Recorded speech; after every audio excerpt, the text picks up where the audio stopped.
Hello and warm welcome to ksgindia.com. The topic of this video is NMC came into force.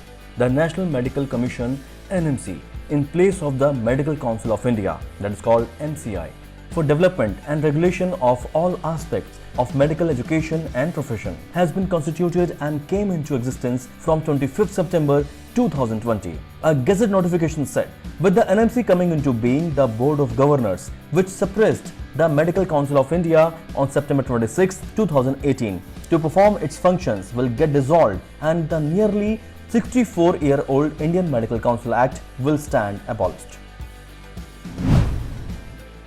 Former head of Delhi All India Institute of Medical Sciences ENT Department, Dr. Suresh Chandra Sharma, has been appointed for a period of 3 years with effect from September 25th, while Rakesh Kumar Vats, the Secretary General in the Board of Governors of the MCI, presently would be the Secretary of the Commission. The four autonomous boards under the NMC Act, the Undergraduate Medical Education Board, Postgraduate Medical Education Board, Medical Assessment and Rating Board, and the Ethics and Medical Registration Board, have also been constituted.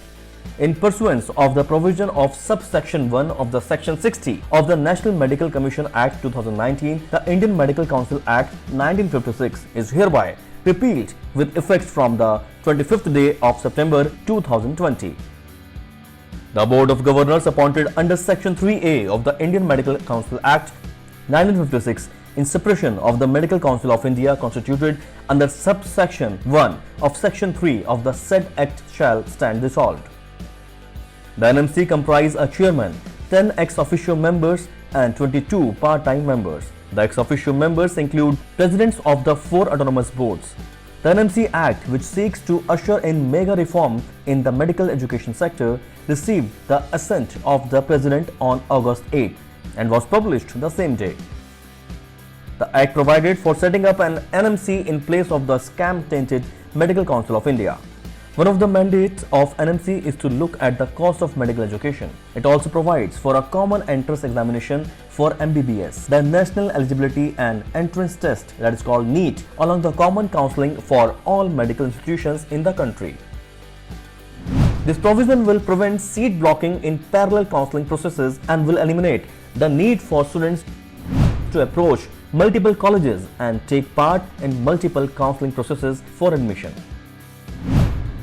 The final year MBBS examination will be nationwide exit test called NEXT, which will grant a license to practice medicine, an MBBS degree and entrance to postgraduate courses. NEET and NEXT will also be applicable to institutes for national importance such as all the AIIMS to ensure a common standard in the medical education sector in India. NMC will also work to regulate fees and all other charges in 50% seat in private colleges as well as deemed to be universities. This is all in this video. Thank you for watching. Stay tuned to ksgindia.com. Thank you.